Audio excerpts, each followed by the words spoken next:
Welcome to the Seatrade Maritime Podcast. You're listening to Marcus Hand, editor of Seatrade Maritime News. Today we're in conversation with Nick Clarke, CEO of Greywing. Greywing is a Singapore-based startup specializing in automating crew change, and Nick was recently awarded as a Future Leader of the Year at the Seatrade Maritime Awards.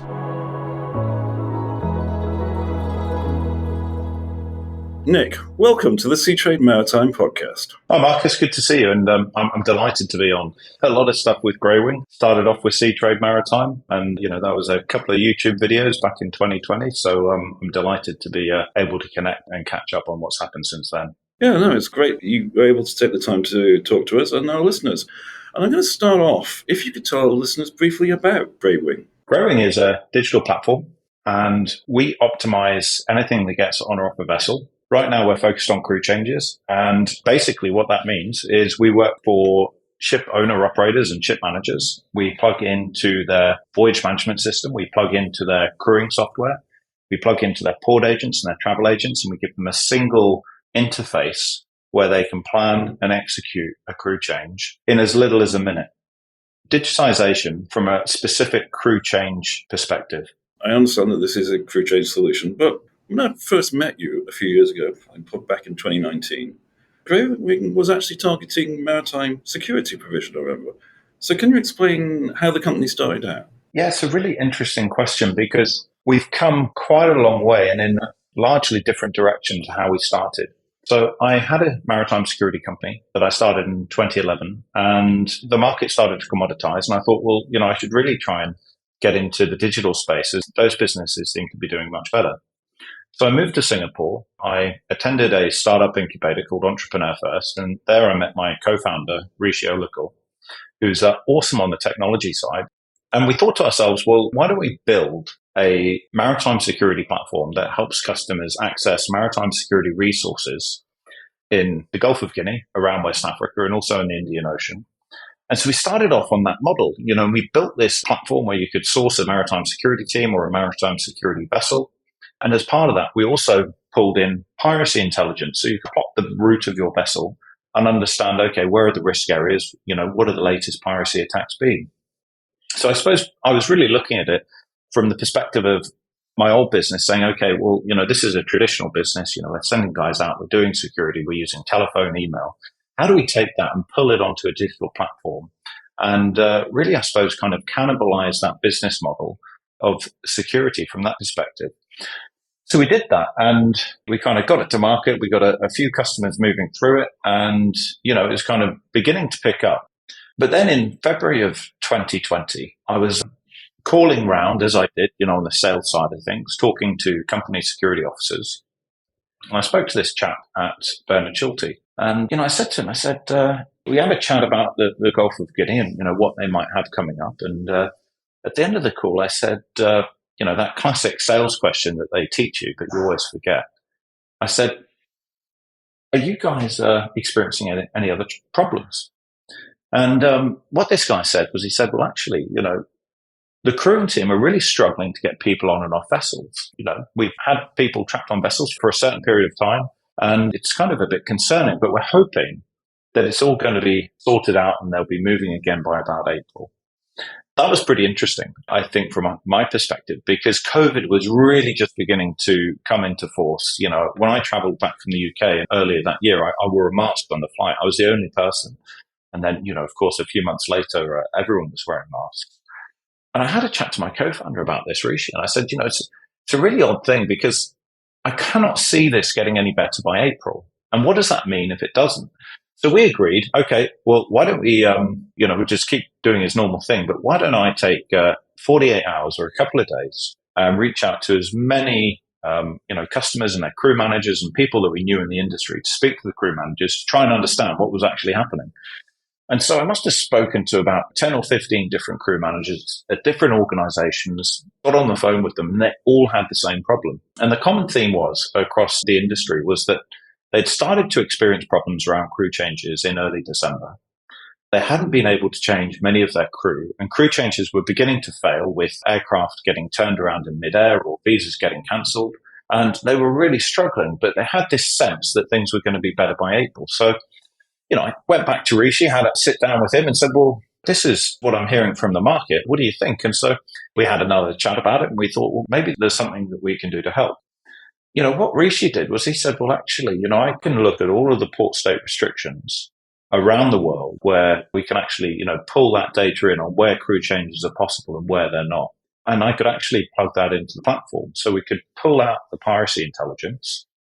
We could just put intelligence in the platform about where customers could do a crew change. So instead of plotting your vessel's route from Rotterdam to Lagos and showing you what the piracy threat was, you might be able to plot your vessel's route from Rotterdam through Suez to, Singapore or Hong Kong. And what we did was we gave customers the ability to see where along that route, in proximity to the vessel, could you do a crew change on the basis of port state and immigration restrictions. And I think that's when you and I, initially connected, was when I was doing a bit of kind of PR, if you like, on LinkedIn, trying to, let the market know that we'd developed this very basic solution.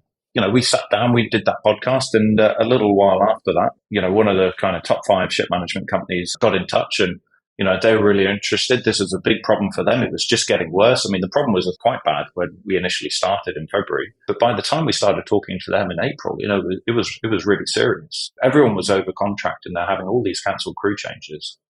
And so, very quickly signed a contract. I was looking at the data recently and within a month, they said, yes, we want this. We'll plug it in. Let's do it. And then we spoke to another quite large owner in Singapore. They had a look at the platform and they said, okay, well, all right, you can show us where you can do a crew change. We can see what's happening there. But actually, if I can see that the port state restrictions enable me to do a crew change, it's not of much value to me if I cannot see if there's any flight availability. We went away and we had another sit down, as you can imagine. And I think by this time, we'd almost completely pivoted away from the maritime security model because this was such a clear and present need. And I think the way Rishi and I looked at it is it was, in April, it was really emerging as a critical problem within the maritime industry, but also globally with COVID. And I think by that time, we'd kind of come to that realization that, if this is a global crisis, much better that we focus on trying to contribute to a solution here than in pushing along the business model we had before, because it's what people needed. Rishi went away. He looked into some data on flights. And what he realized was Amadeus, which is a global distribution system for flights, had the easiest ability to just go into their system and set up a sandbox account. Just one which would kind of let you get basic access to their data and then to turn it around and to test out what you could do with it. And I think it was quite far-sighted of them because they'd set up this account where, basically you could just kind of get in and they gave you enough rope to hang yourself, if you like. So what Rishi was able to do was to say, okay, well, customers putting in the vessel's route, we're showing them where they can and can't do a crew change. And then now we can pull in what flights are available from Amadeus. And so that was fascinating because I think the original insight that we had was that if we replace the piracy intelligence with intelligence on where you could do a crew change, then we could give people options. But then the next iteration that we did with adding in flights was customer driven. And then I think that's been pretty much the roadmap that we've had ever since then. All of the integrations that we've done with voyage management systems, with crewing software, with board agents and all of the other stakeholders in a crew change, including the manning agents, was driven by customer feedback. I think that's how we eventually kind of softly found out about this problem. And then we identified that we might be able to contribute. And then customers, particularly crew managers, led the way on what they needed to solve the crew change problem for them. That's quite a journey there. I really like the bit about the meeting back in December 2019, where you said you asked that sort of simple question at the end. What other kind of issues do you have that need solving? I think something that's come through as you're talking there is this kind of trying to understand what the problems of the industry were at the time. And how important is it for startups in the maritime and other spheres, actually, to understand the industries they're going into and trying to solve situations for? It's a good question because I think a common inscription on the gravestones of startups is we built something no one wanted. If we look at Y Combinator, the kind of Silicon Valley startup incubator, their tagline is build something people want. So we were incredibly lucky because when I came into the industry and set up a maritime security company, ships were being taken every other week. It was a critical problem and people were desperate for a solution. And so at the time, our company was the 19th company to be set up to solve this problem. So we were just repeating a business model that other people had established. But with COVID, we were lucky in the sense that we had a solution that was built for a different problem, which people kind of wanted, but they didn't desperately need it. They all had relationships. They all had people they'd been working with for 5, 10 years. They knew the market. They knew how it worked. A digital platform might have been nice, but it wouldn't have been a much better experience than what they already had. Whereas from the COVID perspective, it was just such a clear and present danger to the crew and also to a certain extent to the companies, the maritime industry. I mean, I don't know if no-brainer is the best way to describe it, but we could just clearly look at this critical problem that needed solving. And luckily for us, we had a rough framework that we were able to repurpose in that direction. So, I cannot really say whether we would still be in business if we'd have continued to focus, the kind of platform to source maritime security. But one of the reasons that we were able to be successful and that we were able to establish ourselves in the industry is because we were able to find a real problem to solve. COVID for everyone was a clear problem. And I suppose the challenge for us has been in kind of mid 2021. I think the writing was on the wall that we were going to exit that kind of COVID environment and all of the risks and problems that it created. We could see that coming. And so we really had to think about what used to keep me up at night, if I'm honest, was what's Greywing in a post-COVID environment? In an environment where you no longer need technology to find a port of call to do a crew change because all of the ports are open. There's no longer any restrictions. What's the value proposition? Why are we here? And so we had to look very carefully at what we were doing for customers, the data that we were pulling in, and try to understand, how could we continue to build something that people wanted? And I think the key insight that we had was a financial one. If you've worked in the shipping industry for any length of time, you know that what drives ship operators, on the whole, charterers and anyone else operating a vessel is cost. It's keeping their OPEX down. It's optimizing on cost wherever they can. Most people that work as suppliers in the industry have lost tenders on the basis of a couple of dollars, maybe a couple of $100 difference, because that's how price sensitive the industry is. So when we looked at what we were doing, it became less about, okay, what's the best port of call to do a crew change given the restrictions? We started to think, well, what's the best port of call to do a crew change on the basis of price? Because there is this port arbitrage that ship operators can do, particularly with a crew change. Do I do a crew change in Singapore, Suez, or Rotterdam? Given these next 3 ports of call, where's the most optimal place to do this? And the fascinating thing is that, I speak to a lot of people in the industry, particularly on the crewing side. And for a crew manager, it might take them a day and a half if they're working for a manager where they need to give the customer 3 options. They've got to give the customer 3 options. The customer is usually going to pick the cheapest, but they try and go to the customer and say, look, these are your 3 options for crew change at these 3 different ports of call. We've done the cost analysis. This is what we'd recommend. But it's actually that exercise of having to go through and set up those other 2 options, which are never going to be used, which takes up quite a lot of time. So we looked at that and we said, well, there's a workflow here that's pretty manual. People are reaching out to agents using email, telephone. They're chasing maybe a couple of different travel agents, a couple of different port agents, and they're doing this for 3 different ports of call to crew change. And it just didn't make sense that this should all be manual because we had the data. We could see that we could access the pricing data from the agents on how much it costs to do a crew change.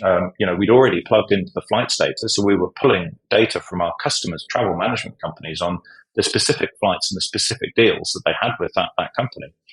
And, it just made sense to us that actually, why don't we just build an engine that can generate 3 quotations or however many quotations the customer needs across however many ports of call that the vessel's going to be calling, so that they can get to that crew change decision in a couple of minutes instead of a day and a half. So that's the journey that we've gone on.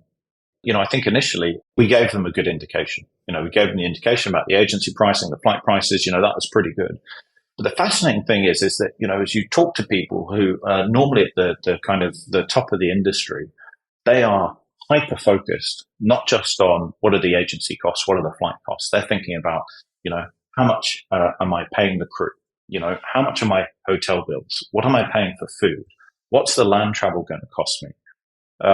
And so, the platform's evolved on the basis of the feedback that we've received from industry, so that, okay, we're looking at the agency costs, we're looking at the flight costs, but actually we're also looking at what the seafarers are being paid. We're looking at the cost of accommodation, food, land travel, and we're pulling that all into a single calculation. Because, I spoke to a vessel manager, and he said a big problem he had with the crew operators in his company was that they would always book the cheapest flight. And they might book the cheapest flight and have a captain in a hotel getting paid his salary for 3 nights. And if they'd have just booked a more expensive ticket, then all right, they'd have booked a more expensive ticket, but they would have saved, potentially thousands of dollars on all of the additional costs. And no one was really doing this calculation.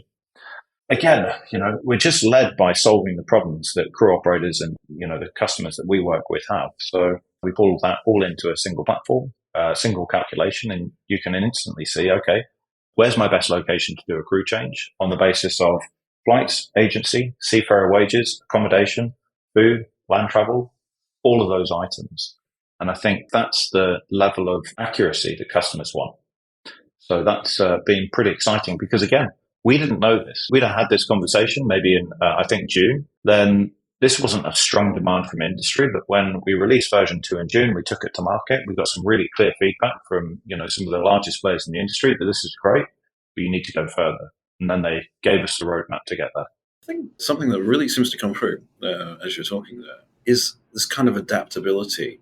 You seem to have been able, you go back to the start of COVID and then the changes as you're moving forward, to adapt to your model to different needs as you move along. How difficult is it actually to do that? Because it's kind of constantly evolving your business, isn't it? Well, I mean, what I'll tell you is we raised some funds. And when we raised funds, I looked at the people we were going to hire. And to do that cash flow forecast, I took the median salary for developers working in Silicon Valley and I put it into our cash flow forecast. And when we went to investors in Silicon Valley, they were completely cool with it. They were like, yeah, if you want good talent, that's what it's going to cost. Bear in mind, we've only got 6 people in the engineering team. But the way that we looked at it was we said, you can't build technology that's going to change an industry if you aren't willing to invest in it upfront. And I took this cash flow forecast. There was a couple of maritime specific investors that I gave it to. They said, well, you're paying too much. You can't pay people this amount of money. I mean, I certainly wouldn't invest in a company where the salaries are this high. And I explained to them, I said, well, we're trying to come into this industry and, we're trying to do something that's never been done before. And the upside is this. We have to bring a good team in. And, if we can't bring in good developers, we're not going to be able to build software that's going to change the industry. It's just not going to be possible. And, they were really resistant to it. We're kind of suggesting we pay people 60% of what we were budgeting. And in the end, they didn't invest. And, there's this concept, I forget what it is, but they ran an experiment in terms of how much developers can produce. Now, if you've got people working in the office, you might have Bob and Sue doing their respective jobs, whatever they are. And Sue might be 20% better than Bob because she's just more professional, more highly motivated. She gets more stuff done. She's turning up to work early. She's extremely efficient. That's the kind of impact that a more highly motivated, maybe more highly trained person can have.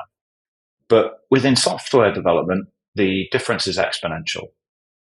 And so they ran a test, I think, somewhere in the US where they pulled in, I think it was around 20 to 40 developers, and they gave them a similar level task for them to do with a similar level of complexity. And what they found was that the best developer was, I think, it was 20 or 30 times more effective than the average. And so when we went to market and when we started setting up the team, we thought very carefully about the people that we were hiring, particularly on the technical front. Because if you hire people that aren't going to have that impact, then you're not losing the 20% that you might do with a traditional hire. you're potentially, if you hire someone average as opposed to someone exceptional, you could end up with 5% of the output if you're able to recruit someone that's truly talented. And I think, one of the things is when we went through Y Combinator, we were just, I think, 3 people at the time.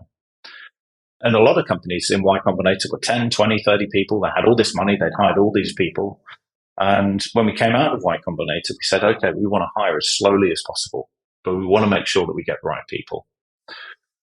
So we went through this really long, painful process of interviewing and selecting and filtering through the people that we were able to meet. And it took us almost a year, I think, to hire all the developers. And bearing in mind, there's only 6 people. So we're hiring one person every 2 months. But what I can say is people that we've brought on, we've found those 20x people. We've found the people that can really turn around and deliver many times more than what someone on that average baseline would have done. And if we were paying average salaries, we would be building average technology. So, when you talk about our ability to be adaptable and to continue to release and to continue to change and to respond to customer demands, that is almost solely driven by the people that we've been able to bring into the business. Just as an indication, every Wednesday, we update the product and we send out new releases. And so every Wednesday we have a change log, new releases, new products, new tools come out, and it's that consistent delivery of client demand. We need that feedback and that collaboration with customers. So typically what we do with customers is about once a month, where they would like us to. We sit in on their crewing meetings to try and understand better exactly what problems they're dealing with, what they like about the software, what they don't like, so we can continue to pull out that information about really what we should build next. I was at Crew Connect in Manila just last week, and when we give our product to a customer, their manning agents use it as well. And one of the manning agents was telling me, he was saying, what you should really tell customers is that the difference between working with Greywing and working with other software vendors is the collaborative nature of the relationship. It's the level of communication that we have with you and your team. And you're not always able to solve the problems that we give you, but we always feel heard. We always feel like you've taken that into account, and where you're able to, you're optimizing or solving the problem. And I think I can't emphasize this enough, that one of the reasons that we've been able to build a product that's compelling is because of the feedback that we've pulled in from customers, and so that's how we look at that collaboration. All right, we've built a brilliant team and we're able to build great technology, but we can't build that technology in a vacuum. And that's why our customer relationships, our customer success manager, the time and effort that we put into building those relationships and staying in the loop with what's happening with them on a day-to-day basis feeds directly back into our product roadmap. There's some very interesting statistics there you gave about the software developers and the differences in what you get in terms of a high-quality developer and an average one. I was going to ask you what the plans are next, but I get the feeling you possibly don't know yet. That's a good question.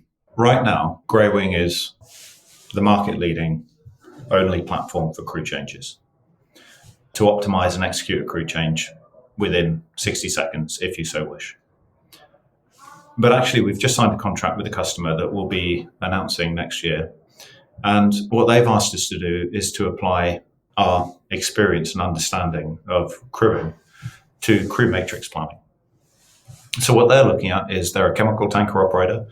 They have many different nationalities of crew. And because it's a chemical tanker operation, their vessels always need to be in compliance with all of the oil major requirements for crew matrix planning and experience. And, as well as OCIMF, flag state, and class. And what we've done with them is we've gone through an exercise of understanding exactly how it is that they plan their crew up from a crew perspective. And they really struggle because they've got a lot of, highly paid people who are, many years experience, who are always doing this crew planning. And one of the big problems they have, which of course any operator is going to have, is, you pull someone out of the matrix because unexpectedly they had to sign off because they were ill, or maybe they've left and gone to another company. Now you're left with, okay, now I need to go back and, because this person stepped out, I need to replan, my entire crew planning, for the next 6 months, 12 months. So the Contract we have with them is to automate and digitize crew planning for the next 12 months accurately, and for the next 3 years with a lower level of accuracy, because some of the nationalities that they use come from countries with strong unions, and they have to be able to see a career progression for someone in a couple of years. Now, this is really interesting because the way that we're looking at it is, if we're looking 3 years ahead and we can see actually someone's coming up to retirement, maybe a master or chief engineer, for example, then the reason we need to look 3 years ahead is to say, okay, well, if this guy's certainly going to be stepping up the company in 3 years' time, then actually we need to pull back the planning to today's date to start looking at how we're going to promote through the ranks to fill up that position, so that we've got people literally moving through from the cadets at the bottom and then up into the junior and then senior officers, so that once that master or chief engineer steps out, someone's ready and trained and able to step into their place. And the coolest thing about this, I love that the client asked us to do this because it's something that I really wasn't expecting, was they said, look, would it be possible for you to build crew planning software from a crew matrix planning perspective that can not only, stay in compliance with OCIMF and oil majors, but if there's a way that we can optimize for people being at home for family birthdays or dates that are important to them, can you build that in as well? And we like a challenge. So we said, sure, why not? So I think one of the reasons why I'm really excited about this project is, okay, crew matrix planning, that's got to be done. It's not sexy, but it's honest work.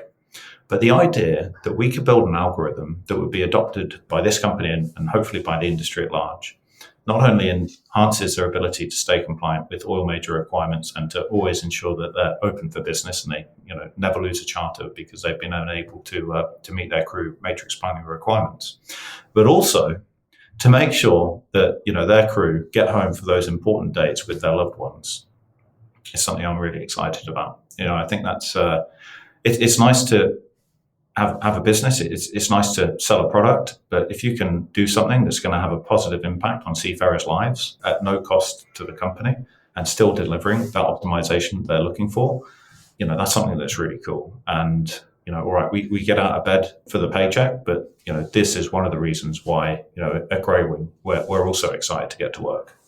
Sounds like a fantastic development. And it sounds like your software developers are going to be quite busy. Just to kind of wrap this up, I'm going to come back to almost the start, really, and your own background. You said you were in maritime security and you're a military veteran. You're not the only military veteran I know who's experiencing some reasonable success in the sort of maritime startup space. Is there sort of something about this type of background that works well in the startup arena? It's hard to reflect on one's own experience objectively. It's hard to say. I think coming from a military background, I think certainly gives you the ability to turn it on when you need to.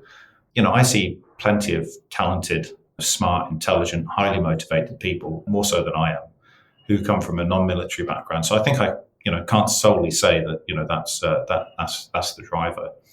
The greatest advantage I think being in the military has given me is that nothing will be as challenging or as difficult as some of the time that I spent in the military. And I will always be grateful to get up, go to work, have both my legs, and to be alive. So, certainly when you're experiencing those more challenging times, which I think every startup does, and normally, for a startup, startup death is often not far away. Luckily for us, it's a bit further away now. But yeah, I mean, what is it? I've got to get up, got to go meet some clients, got to get on the phone, call up some prospects. It's all a luxury, whereas it wasn't always looking that way. I think the other thing about the military was one of the things that I love about a startup, and I don't think this makes me more suitable, is, coming from an organization that's hierarchical and bureaucratic, is the freedom of movement and execution that you have within a startup. I'd say that I wasn't often a great military soldier. I was driven by ego and performance and, thinking what was best for me. And I think it was actually maybe a little time after I left the military that I learned to become a team player. So, but I think some of those qualities that made me, meant that I, wasn't as good a soldier as I could have been extremely useful in the startup space. The ability to innovate by yourself, the ability to think outside the box. And, to be honest, these skills aren't always required in the military, certainly at, the much more junior rank that I was at. You need someone who's going to comply. You need someone that's going to do what they're told. And you need someone that's going to always be a team player. So I have to be honest. I mean, I'm kind of going off on a bit of a tangent here, but I think coming out of the military definitely gave me the ability to move forward, see an objective, and to continue on and persevere in the face of adversity without doubt. Gave me a sense of humor, the ability to be relentless in the pursuit of an objective. But I have to say, any kind of level of, humility, I think, has just been built through repeated failure and in just, startup life, because I think Winston Churchill said that success is progressing from one failure to another with no loss of enthusiasm. And that is, basically what a startup is, for a while. So I think that's maybe not the answer you were looking for, but, I'll finish on this. The military and my time in there is so ingrained into my character that I'm unable to see the upsides, because I live with those upsides every day, and I'm extremely lucky to have them, and I wouldn't change anything about my experience. But it's hard to look at myself and kind of reverse engineer what the military gave me, which, is now almost become an ingrained part of my character, which I'm, unable to differentiate from the rest of Nick. I appreciate you attempting to actually look at yourself like that and explain to our listeners how that comes together. And I will say your enthusiasm definitely comes through. I'd just like to thank you so much for coming on the Seatrade Maritime Podcast, Nick. Thank you, Marcus. And thank you for helping us get our message out to market, back in 2020. The CEO of a ship management company saw that, and, that got us a contract. So, all right, startups are out there, they're doing the work, they're innovating in the shadows. But if it's not for publications like Seatrade Maritime picking up on this and giving them that daylight that they need to get in front of customers, then we might not even be here today. So I'm very grateful. Oh, thank you very much. Thanks, Nick.